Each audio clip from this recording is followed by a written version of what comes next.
지난 7월 한국의 유력한 정치인이었던 서울시장이 자살로 목숨을 끊는 비극적인 일이 있었습니다. 참 안타까운 일이었습니다. 자살 원인에 대해서 여러 가지 추측을 하지만 정작 당사자가 남긴 말이 없기 때문에 정확한 원인은 아직도 규명되지 않은 듯합니다. 유명 인사의 자살이었기 때문에 한국 사회의 큰 뉴스메이커가 되긴 했지만 사실 현대 사회는 그 어느 때보다도 목숨을 스스로 끊는 일이 참 많이 있습니다. 한국의 경우를 보면 90년대 이후부터 부쩍 증가한 이 자살률이 2006년도에는 전 세계 1위가 되었고 2014년도에는 세계에서 자살 증가율이 두 번째로 높은 나라가 되었습니다. 매년 자살률이 늘어난다는 것이죠. 근데 사실 한국뿐이 아닙니다. 대부분 선진국에서 보면 10대 청소년들과 20대 청년들이 교통사고로 사망하는 비율보다 자살로 사망하는 율이 훨씬 더 높습니다. 세계보건기구인 WHO의 발표에 의하면 전 세계에 현재 지금 이 순간에 자살 통계는 매 1초당 40명꼴로 죽습니다. 1년에 80만 명이 스스로 자기 목숨을 끊는다는 것입니다. 우리가 예배를 1시간 드리는 동안에 약 한 90명, 100명이 죽는단 말이죠. 왜 이렇게 많은 사람들이 스스로 목숨을 끊게 될까요? 구체적인 이유는 아마 다양할 겁니다. 그러나 공통점이 하나 있다고 생각됩니다. 절망감 때문일 것입니다. 인생을 살아가면서 만나는 각종 그 절박한 상황들 앞에서 혼자 힘으로는 도저히 해결할 수 없고 혼자 능력으로는 결코 넘어갈 수 없다고 생각되는 상황을 만날 때 결국 낙심하고 낭망하고 절망하면서 그렇게 포기해버리게 되는 것이죠. 예배를 드리시는 여러분은 어떻습니까? 지금까지 살아오시면서 그런 경험을 해보신 적이 있으신가요? 아마 분명히 연세가 좀 드신 어르신들은 그렇게 있다고 대답을 하실 거예요. 지금 혹시 그런 상황을 걸어가고 계시는 분은 안 계십니까? 아니, 앞으로 그런 상황을 만난다면 어떻게 헤쳐나가실 수 있겠습니까? 저는 오늘 여러분과 함께 세기를 여시는 하나님이라는 이 주제를 놓고 말씀을 준비하면서 예수님께서 행하셨던 이적 하나를 골랐습니다. 왜냐하면 예수님께서 행하셨던 이적들은 한결같이 모두 이런 절망적인 상황에서 일으키셨던 하나님의 이적이었습니다. 불가능 앞에서 오직 하나님의 은혜와 하나님의 능력으로만 해결할 수 있는 그런 이적들을 주님은 행하셨던 것이죠. 그 중에 대표적인 이적이 바로 오늘 우리가 함께 보고자 하는 이 이적입니다. 예수님의 한 이적들이 35가지 정도 나오는 것 같아요. 그런데 그 중에서 마태, 마가, 누가, 요한 이 사복음서가 전부 다 공통적으로 소개하고 있는 이적은 예수님의 부활을 이적에서 제외한다면 이 이적 딱 하나입니다. 그만큼 중요한 이적이었기 때문에 그랬을 것입니다. 마태, 마가, 누가 이 복음서의 기사들도 좀 참조는 하겠지만 저는 요한이 전하고 있는 이 요한복음의 기사에 집중하려고 합니다. 특별히 공관복음과 좀 다르게 우리에게 보여주고 있는 그 요한의 강조점에 주목을 해보렵니다. 여러분 말씀을 함께 본문을 따라오시면서 같이 나눠보시면 좋을 것 같아요. 한국의 추석 명절 같은 그런 절기가 이스라엘의 유월절이라는 절기가 있습니다. 그 유월절이 되면 많은 사람들이 예루살렘으로 순례의 길을 가죠. 그래서 유월절이 가까워서 아주 많은 사람들이 예루살렘을 향해서 가고 있었습니다. 그 중에 예수님의 병 고치시는 이적을 목격했던 많은 사람들이 때를 지어서 예수님을 따라가고 있었습니다. 장소는 허허벌판, 때는 저녁 시간이었어요. 그런데 먹을 것이라고는 전혀 없는 그런 상황이었습니다. 성인 남자만 5,000명, 어린아이와 부녀자들까지 합하면 대략 한 2만 명 정도 됐을 겁니다. 그 많은 사람들이 그 순간 그 현장에서 한 번에 먹을 만큼 충분한 양식을 구한다는 것은 기적 아니면 해결할 수 없는 그런 상황이었어요. 불가능한 상황이었다 이 말이죠. 마가복음을 보면 이 순간 예수님의 눈에 비쳤던 그 사람들의 모습은 마치 목자 없는 양같이 보였다. 그래서 그들을 바라보는 예수님의 마음속에서 불쌍한 마음이 일어났다고 그렇게 기록을 하고 있습니다. 여러분 잠시 상상의 날개를 펼치셔서 이 순간 한번 생각해 보십시오. 이 시점에서 예수님께서 이적을 행하시기로 작정을 하셨다고 하면 이제 이적을 행하실 텐데 아마 여러 가지 방법이 있었을 거예요. 물로 포도주를 만드셨던 것처럼 들판에 돌멩이들을 몽땅 다 떡으로 만드실 수도 있었을 것이고, 아니면 구약의 엘리야 때처럼 까마귀 떼를 불러들여서 떡과 고기를 날라오게 할 수도 있었을 것이고, 아니면 제가 혼자 생각해본 코믹한 생각이지만 그냥 캘리포니아였다면 그 모든 군중들 주머니에 인앤아웃 햄버거 한두 개씩, 콜라 한두 병씩 이렇게 나오게 만드실 수도 있었을 거예요. 못하실 게 뭐가 있습니까? 주님이 진대 말이죠. 그런데 주님께서 여기서 취하신 방법은 아주 달랐어요. 제자들을 동원하셨습니다. 제자들 중에서도 특별히 빌립을 지목하시면서 질문을 던지십니다. 오늘 보셨지만 요한복음에 나오는 이 강조점이 그 점이에요. 마태마가 누가는 이런 본문 사실들을 기록하지 않습니다. 5절을 보면 주님께서 빌립에게 이르시되 우리가 어디서 떡을 사서 이 사람들을 먹이겠느냐 그렇게 질문하셔요. 목적은 6절에 나와 있어요. 이미 어떻게 하실지를 아시고 빌립을 시험하고자 하심이라. 빌립을 시험하시기 위해서 질문을 던지신 것이죠. 요한복음은 우리의 시선을 우선 첫 번째 인물인 이 빌립에게 지금 주목시키고 있습니다. 빌립이 어떤 사람이었는가? 요한은 나중에 14장에 가면은 빌립이 어떤 인물인지를 우리에게 슬쩍 보여줍니다. 최후의 만찬석상이었습니다. 빌립이 주님에게 요청을 해요.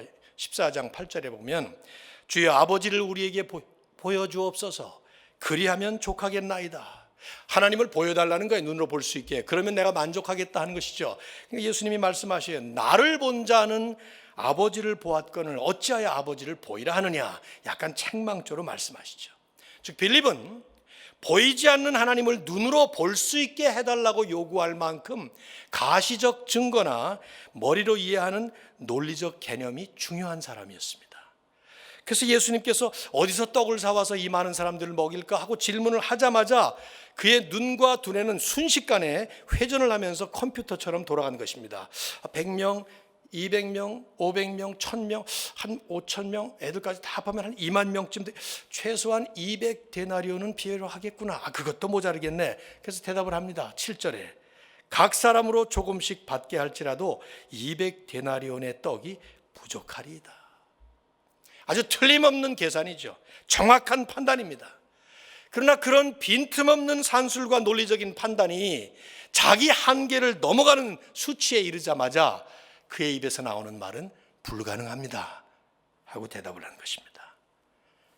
성경학자 리안 모리스라고 하는 분은 그렇게 얘기를 했어요. 빌립은 해결책을 제시한 것이 아니라 불가능하다는 사실을 지적한 것이다. 예수께서 빌립을 시험하셨던 것은 200데나리온이라는 수학적인 계산이나 산술 실력을 보자는 것이 아니었어요. 더구나 그런 계산이나 분석에 의해서 불가능이라는 논리적 결론에 이르는 것이 아니었다 이 말이죠. 주님이 빌립에게 원하셨던 그 반응은 주님, 이 상황은 지금 불가능한 상황입니다. 우리 힘으로는 해결 못합니다. 그러나 주님은 해결하실 수 있습니다. 아니 주님께서 해결해 주셔야만 합니다. 주님 나서 주시죠. 이런 믿음의 고백을 원하셨던 것이겠죠. 근데 빌립은 거기까지는 가지 못했던 것 같아요. 논리적 믿음의 한계라고 할까요? 이성적 신앙의 맹점이라고 할까요? 합리적 판단에 지나친 자기 확신 같은 것 아니었을까요? 여러분 우리도 그러지 않습니까? 우리 하나님을 전능하신 하나님이라고 Almighty God 이렇게 믿고 고백을 합니다. 그런데 상황에 따라 우리의 믿음은 아주 다양하게 바뀝니다. 상황과 하나님 사이에서 팽팽한 줄다리기를 하면서 믿음의 씨름을 합니다. 하나님은 전능하신 분, 예수 그리스도는 능력이 무한하신 분 이렇게 고백은 하지만 내가 가진 지식과 상식, 나의 계산과 판단, 이성적인 이해와 논리적인 결론이 우리 자신을 우리 스스로의 한계 속에 가두어 버리고 그 설정한 한계 상황 이상으로는 나아가지 못하는 것이죠. 그 전형적인 모습이 무엇일까요? 기도 시간은 줄어들고 근심 시간은 늘어나는 것입니다. 자기중심적 고민은 계속 쌓여가지만 하나님을 신뢰할 때만 누릴 수 있는 평강과 평안의 여유는 우리에게서 점점 줄어들게 되는 것이죠. 대화를 듣고 있다가 한 사람이 불쑥 나섭니다. 오늘 본문을 보시면 제자 안드레였어요. 8절 보시겠어요? 제자 중 하나 곧 시몬 베드로의 형제 안드레가 예수께 여짜오되 여기 한 아이가 있어 보리떡 5개와 물고기 2마리를 가지고 있나이다. 여러분, 이런 글 딱 읽으면 궁금해지지 않습니까? 저는 궁금해요. 도대체 안드레가 이 많은 사람들 중에서 어떻게 이 먹을 것을 가지고 있는 이 소년을 찾아서 데리고 왔을까 하는 생각이. 혼자 돌아다니면서 도시락 가지고 있는 사람은 나와라 막 떠들고 다녔는지, 아니면 곳에 조편성을 해서 팀별로 나눠져 가지고 먹을 거 있는 사람 찾아다 그렇게 했는지, 아니면 우연히 그냥 찾았는지, 안드레 곁에 이 소년이 있었는지 우리가 알 수가 없어요. 근데 자세히 본문을 보시면 정작 요한은 이런 궁금증에 대해서는 관심이 없는 것 같아요. 전혀 실마리를 제공하지 않습니다. 그저 요한이 강조하는 중요한 사실은 딱 하나예요. 안드레가 이 소년을 발견해서 예수님께 데리고 왔다 하는 사실이죠. 여러분, 요한복음을 잘 보시면 안드레가 여러 번 등장을 합니다. 그런데 요한이 이 안드레를 보여줄 때마다 부각시키는 모습이 공통점이 하나가 나와요.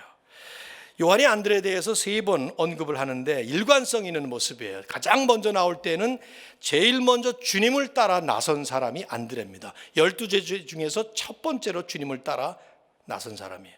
두 번째는 그리고 나서 베드로, 자기 형제 베드로를 데리고 인도해 옵니다.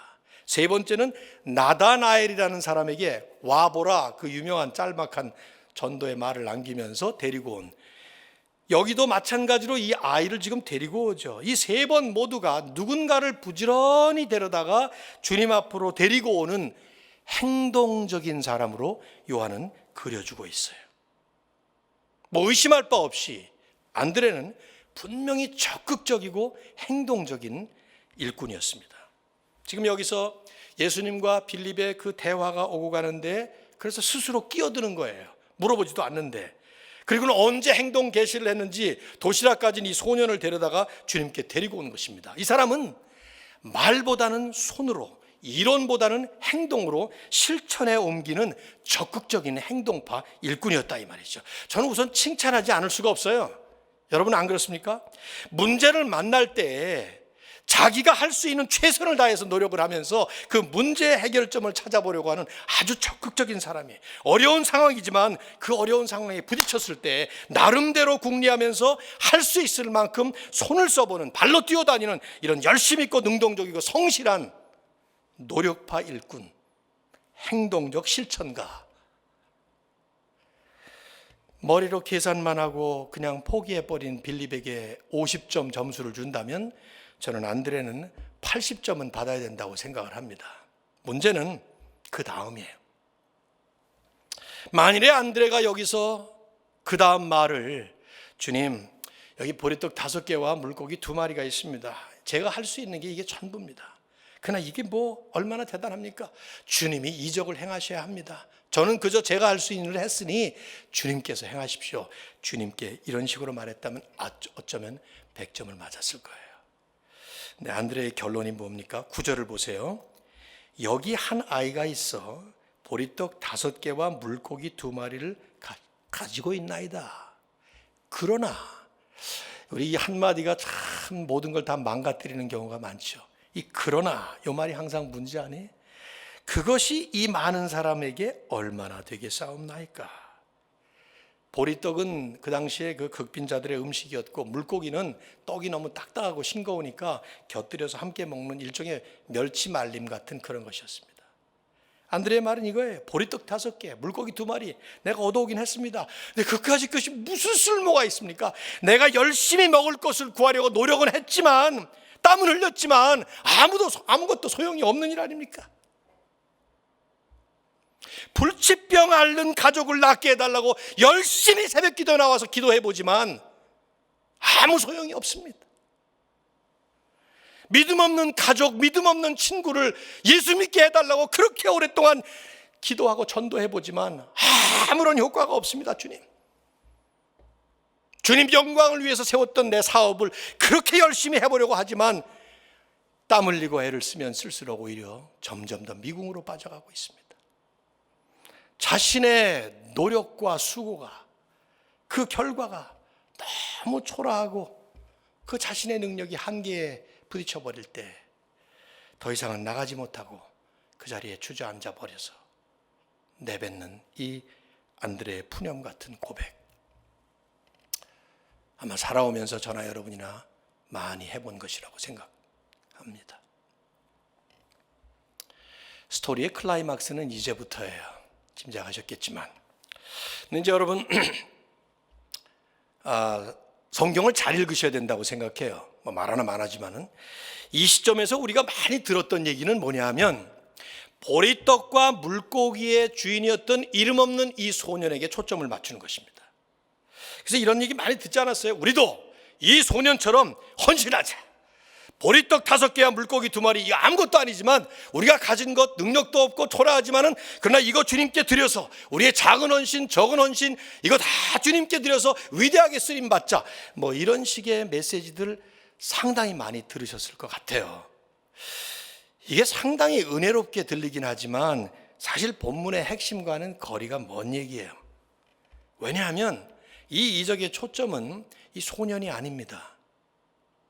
보리떡 5개와 물고기 2마리도 아닙니다. 오병이어라는 이 용어 자체가 사실은 상당히 미슬리딩하는 이름이 붙여진 것이죠. 여러분 보세요. 이 소년이 자기 도시락을 주님께 드렸다고 마치 대단한 헌신을 한 것처럼 상상을 하지만 그건 전혀 본문이 보여주는 사실이 아니에요. 자세히 보십시오. 어디 그런 모습이 있습니까? 안드레가 이 소년을 강제로 끌고 왔을 수도 있고요. 아니면 살살 꼬드겨서 가기 싫다는데 데리고 왔을 수도 있어요. 야, 그거 바치면 내가 10배 더 주마. 뭐 이런 식으로 했을 수도 있겠고 말이죠. 아무것도 할 수가 없어요. 요한은 이 소년에 대해서, 소년의 모습이나 소년의 자세나 소년의 태도에 대해서 전혀 언급함이 없어요. 왜? 이유는 딱 하나예요. 이 이적의 초점이 소년이 아니기 때문이죠. 그러면 누굽니까? 예수 그리스도이십니다. 빌립이 자기의 계산과 이론 속에서 빠뜨렸던 그 예수님, 안드레가 자기의 노력을 넘어서 더 나아가서 신뢰했었어야 할 바로 그 예수님. 예수님은 이미 이 상황이 제자들로서는 해결할 수 없는 불가능한 impossible situation이라는 것을 다 알고 계셨어요. 본문에 보시면 그런 말씀이 나옵니다. 그래서 그들이 마땅히 의지하고 맡겼어야 될 분이 오직 주님 한 분이라는 사실을 예수님은 알고 계셨어요. 다만 그것을 이들이 볼 수 있도록 이렇게 지금 드라마를 펼치셨던 것이죠. 주님이 과연 누구시냐? 그걸 보여주기 위해서 요한은 지금 이렇게 드라마를 전개하는 것입니다. 모든 공관복음서가 다 동일하지만 특별히 요한은 바로 이 예수께서 그리스도라는 사실을 알려주시기 위해서 요한복음 21장에 가서 보면 바로 그런 내용이 나오죠. 20장에 가서 보시면은 요한복음의 목적을, 이 사건 속에서 요한이 강조하는 것이 딱 2가지 있습니다. 이 2가지 강조점에 주목할 필요가 있죠. 첫째, 요한은 모든 군중들이 배불리 먹었다는 사실을 거듭 강조합니다. 자, 11절 보실까요? 예수께서 떡을 가져 축사하신 후에 그리고는 떡을 나누어 주시고 물고기도 그렇게 그들의 원대로 주시니라. 이게 보통 그냥 단순히 한 끼 먹은 게 아닙니다. 원대로 먹은 거예요. 뷔페 식당 가서 먹고 싶을 만큼 먹는 그런 것처럼 원대로 먹은 거예요. 12절, 그들이 배부른 후에, 요한은 또 한 번 배불렀다는 것을 강조하죠. 사복음서가 다 이 부분을 언급은 합니다. 그러나 요한은 이것을 거듭 강조하고 부각시켜서 보여주고 있죠. 그래서 공간복음서에 없는 중요한 한 가지 사실을 추가해요. 12절입니다. 남은 음식을 하나도 버리지 말라.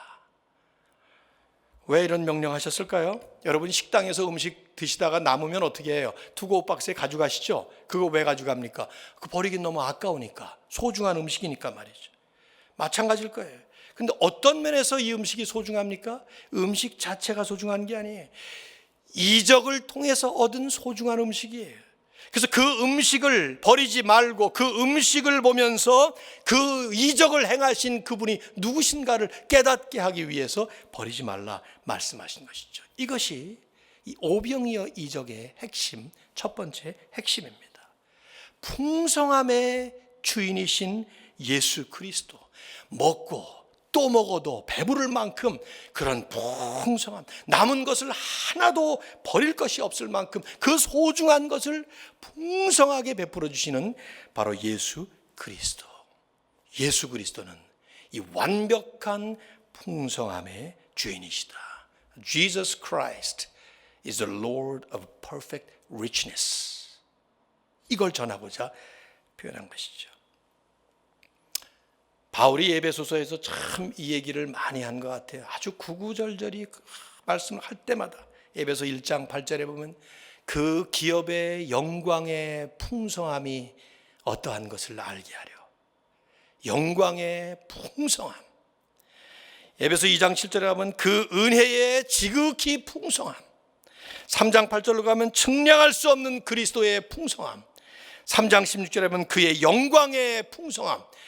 이 넘치고도 넘는 그 풍성함의 주인이 바로 예수 그리스도다 하는 것이.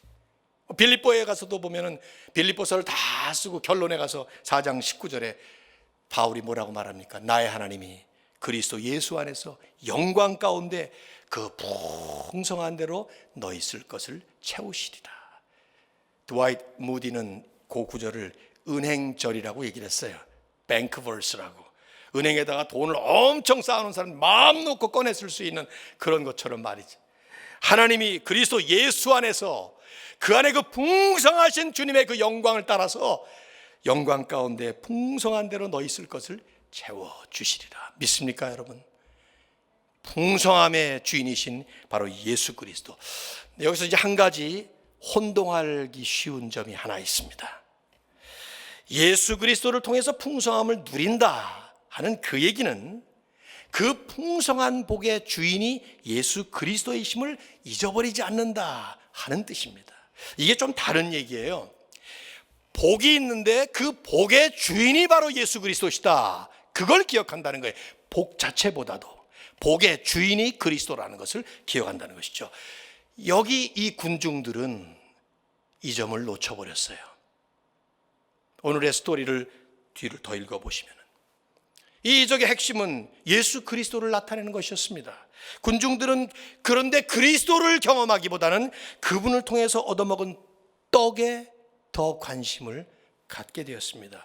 여러분 6장을 더 내려가 보시면 26절에 잠시 후에 예수님을 계속해서 따라오는 군중들을 향해서 주님께서 심각한 책망으로 그들에게 지적을 하십니다. 26절 너희가 나를 찾는 것은 표적을 본 까닭이 아니요 떡을 먹고 배부른 까닭이로다. 오병이어의 이적의 그 핵심은 표적으로서의 의미가 있었어요. 표적이 뭐예요? 사인의 영어로 사인. 여러분 길 가다가 제가 여기 오늘 아침에 올 때 남가주 사랑의 교회라는 사인을 보고 옵니다. 그 사인을 보면 아 남가주 사랑의 교회가 여기 있겠구나 하고 실체를 찾게 되는 것이죠. 사인은 실체를 가리키는 거예요. 그들이 먹었던 오병이어의 그 이적은 사인이었어요. 무슨 사인이었는가? 실체이신 예수 그리스도를 가리키는 사인이었다 이 말이죠. 그런데 이 사람들은 지금 사인만 보고 사인의 의미를 받지 못하고 또 떡을 먹으려고 왔던 것이죠. 그저 배불리 먹은 떡에만 관심이 있었지 정작 그 사인이 지향하고 있는 실체이신 예수 그리스도는 관심이 없었단 말이에요.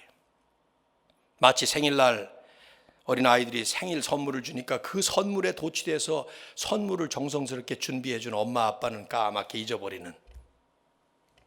주님은 정곡을 찌르면서 선포하시죠. 6장 35절에 지금 이 스토리는 계속 진행돼요. 35절에 보면 나는 그래서 생명의 떡이다. I am the bread of life.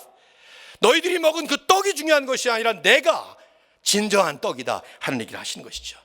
그러면서 나를 먹는 자는 결코 줄이지 아니할 것이요 나를 믿는 자는 영원히 목마르지 아니하리라. 무슨 말입니까? 떡을 찾을 것이 아니라 예수 그리스도를 찾으라고, 복을 바랄 것이 아니라 복의 주인이신 예수 그리스도를 만나서 그분을 따르라고. 우리를 향한 엄청난 도전이에요. 내가 지금 지대한 관심을 갖고 있는 대상이 예수 그리스도가 아니라 그분을 통해서 하사받는 떡일 가능성이 높기 때문입니다. 내가 그토록 간절하게 새벽 기도에 나와서 기도하는 것은 하나님을 높여드리기보다는 하늘에서 내리는 만나를 간구하고 있을 수 있기 때문입니다. 열심히 열광하며 찬양하는 이 예배의 대상이 온 세상의 주님이신 그 주님 예수 그리스도가 아니라 그분을 통해서 내가 받고 싶은 세상의 복일 수 있기 때문입니다. 그래서 우리는 열심에 앞서서 이 열심의 목적이 과연 무엇인가, 누구를 위한 열심인가 생각해 봐야 되는 것이죠. 요한은 두 번째 강조합니다. 뭡니까? 예수 그리스도는 하나님 나라의 진정한 왕이시다 하는 것입니다. 사실 요한복음이 마태, 마가, 누가와 결정적으로 차이나게 강조한 것은 이 점이에요. 그래서 마태, 마가, 누가는 이 점을 언급하고 있지 않아요. 전혀 없습니다. 근데 요한은 14절 이하에 감동받은 군중들이 다 함께 소리치는 그 외침을 적고 있습니다. 이는 참으로 세상에 오실 그 선지자라. 그러면서 15절에 보면 임금으로 삼으려고, 예수님을 왕으로 삼으려고 달려들었던 것이죠. 여기 그 선지자, the prophet 라고 표현한 이 말은 하나님께서 오래전에 모세에게 신명기 18장 18절에서 내가 너와 같은 선지자 하나를 그들을 위하여 일으키리라 예언하셨던 그 선지자예요. 그래서 당시의 유대인들은 전통적으로 이 예언이, 그 선지자라는 이 예언이 앞으로 오실 메시아를 뜻한다고 믿었습니다.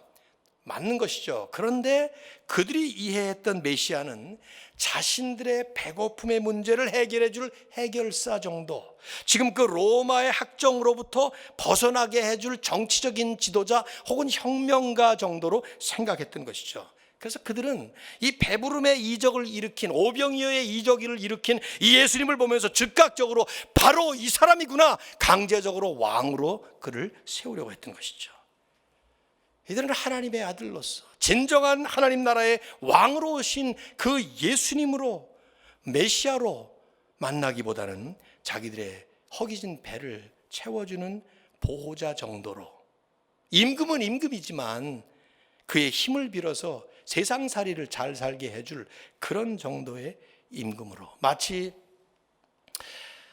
그 중동의 민속 설화인 알라딘의 마술 램프에 나오는 쥐니 같은 거인처럼 생각했던 것 같아요. 그 얘기 아시죠? 알라딘이 길을 가다가 해변에서 낡은 램프를 주셨는데 램프를 막 녹슨 것을 비비는데 펑 하더니 엄청난 거구의 거인이, 쥐니라고 하는 거인이 딱 합장하면서 주인님 부르셨습니까? 뭐든지 분부만 하시면 다 가져다 드리겠습니다. 집 가져오라 하면 집 가져오고, 차 가져오라 하면 차 가져오고.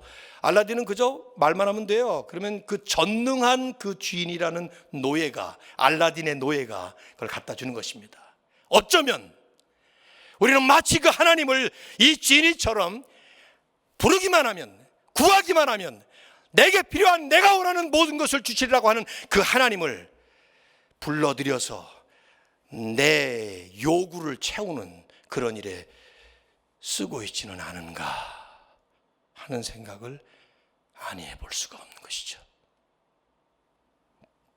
철저하게 빗나가 버린 이 메시아관, 그 빗나간 메시아 신학이 이미 마음 깊이 뿌리 박혀 있던 나의 이기적인 죄성과 연합이 될 때 그들은 진정한 메시아를 만나고도 실제로 참된 경배의 기회는 놓쳐버리는, 근데 그것이 혹시 저나 여러분의, 우리들의 문제는 아닐까? 오늘 이 아침에 예배를 드리는 우리의 문제는 혹시 아닐까 하는 생각을 해보게 만드는 말씀이죠. 여러분, 우리가 예배 시간에는 예수 우리 왕이야를 힘차게 부르지만 일상에서는 엄연히 내가 왕이 되어 살아가기가 얼마나 쉽습니까? 찬송으로는 주님 한 분만으로 나는 만족해 하지만 실생활은 주님 한 분만으로 나는 부족해 라고 살 때가 얼마나 많습니까? 우리는 어쩌면 이 군중들이 예수님을 임금 삼기를 하고 있는 이 종교 행위를 21세기식으로 반복하고 있는 것은 아닌가 하는 생각을 아니해 볼 수가 없습니다. 바울은 빌립보 3장 8절에서 말했어요. 내 주 그리스도 예수를 아는 지식이 너무나도 고상해서 내가 모든 것을 배설물로 여긴다. 모든 것이 배설물이라는 뜻 아닙니다. 돈, 학벌, 외모, 내가 가지고 내가 쌓은 모든 것들 다 배설물이다, 그런 뜻 아닙니다. 그런 비현실적이고 비상식적인 논리를 우리 기독교 복음이 가르치고 있지 않습니다. 이 말씀의 핵심은 여긴다는 데 있어요. 배설물이 아니지만 배설물로 여긴다는 거예요. 이게 가치관이에요. 퍼스펙티브예요. 예수 그리스도를 만나기 전에는 그게 다 보물이었어요. 근데 그리스도를 만나고 나니까 그거와 비교할 수 없는 진정한 true value, best value, highest value를 만나고 나니까 나머지는 몽땅 다 배설물처럼 보여진다 이거예요. 밤하늘에 별과 달이 있어서 그 별빛, 달빛이 우리의 가는 길을 도와주지만 아침 새벽이 되어서 동력 하늘에 태양이 떠오르면 그 태양빛에 압도되어서 더 이상 달빛이나 별빛이 소용없는 것처럼 여전히 떠 있지만 그 태양빛에 압도되어서 다른 모든 빛들은 사라져버린 것처럼 보이듯이 예수 그리스도를 만날 때 우리는 그분 앞에 이 모든 것들이 배설물로 보여질 만큼 그리스도의 진정한 가치를 발견하는, 주님은 이제 바로 이 목적을 달성하시기 위해서 십자가로 가시죠. 시간이 돼서 여기서 말씀을 마치겠습니다만은 15절에 보면 혼자 산으로 올라가셔요. 왜 올라가셨을까? 마테마가 누가를 보면 산에 올라가셔 기도하셨던 얘기를 기록합니다. 무슨 기도하셨을까? 엄청나게 상상하게 만드는 이 내러티브예요. 단 칼슨 교수는 그런 말을 했어요. 어쩌면 다가올 십자가를 통해서만 이루어지게 될 진정한 왕권 수립을 묵상하면서 준비하는 기도를 하시지 않았을까? 당연하죠. 십자가를 향해서 가는 것이 주님의 목표였습니다. 왜요? 그 십자가 위에서, 생애의 마지막 클라이막스인 그 십자가 위에서 우리 모든 인류의 죄, 택하신 백성들의 모든 인생의 짐을 다 짊어지시고 올라가셔 단 한 번에 once for all 해결해 주시고 부활하심으로써 오고 오는 모든 세대를 향해서 영원토록 하나님 나라의 그 영광과 진정한 풍성함을 선물로 주시기 위해서 주님은 십자가를 향해서 가시는 것이죠. 저는 간단하게 3번 질문 드리고 말씀을 마치겠습니다. 여러분은 이 예수님을 진정으로 만나셨습니까? 여러분 정말 이 예수 그리스도가 여러분의 구세주와 주인이십니까? 그렇다면 여호와는 나의 목자시니 내가 부족함이 없으리로다 라는 다윗의 고백처럼 그리스도가 이제 나의 왕이시고 나의 주인이시니 더 이상 필요한 것이 나에게는 없습니다 하는 고백이 충분히 나올 수 있습니다. 둘째, 여러분은 모든 상황 속에서 이 하나님의 오병이어 역사를 경험하며 사십니까? 어거스틴은 이런 말을 했어요. 하나님께서 지금 온 세상을 다스리고 있는 이 자체가 오병이어로 5천 명을 먹이신 것보다도 훨씬 더 큰 이적임에도 불구하고 많은 사람들은 전자에는 놀라지 않고 후자에만 놀라고 있다. 그렇죠. 매일 아침 동력 하늘에 해가 떠오르는 것이 주님의 선물이고 주님의 축복이에요. 매일매일 일용할 양식을 먹으며 살 수 있다는 것 자체가 이게 하나님의 은혜이고 하나님의 축복이에요. 이런 코로나 상황 속에서 이렇게 이 자리에 나와서 예배를 드리고 온라인으로도 예배를 드리고 있다는 이 자체가 엄청난 하나님의 기적의 축복이라 이 말이죠. 오늘도 여러분에게 이 축복이 있는 것을 잊지 마시기를 바랍니다. 끝으로 이 땅을 살아가지만 여러분 마지막 완성될 하나님 나라를 바라보면서 소망을 가지고 사십니까? 그래요. 여러분들이 세우신 그 주제처럼 앞길이 막막하고 답답하고 미래가 보이지 않는 그 자리, 하나님이 열어주셔야만 새 길이 열릴 수 있는 이런 상황 속에 있는 분들이 얼마나 많이 계십니까? 아니 우리 인생 자체가 바로 그것이 본질입니다. 어떻게 나아갈 수 있을까요? 새벽기도 2주 하면 됩니까? 아마 이 새벽기도에는 여러분에게 불을 붙여주는 그런 시간일 뿐인 겁니다. 무슨 불을 붙입니까? 주님 바라보며 그 주님과 함께 동행하며 믿음의 주여 온전케 하시는 이인 예수를 바라보면서 끝까지 달려가시는 그런 삶의 시작이 되는 것이죠. 귀한 예배를 통해 만나신 주님과 함께 동행하시면서 끝까지 승리하셔서 항상 새 길을 여시는 그 주님을 높이시는 아름다운 삶이 되시기를 주의 이름으로 축원합니다.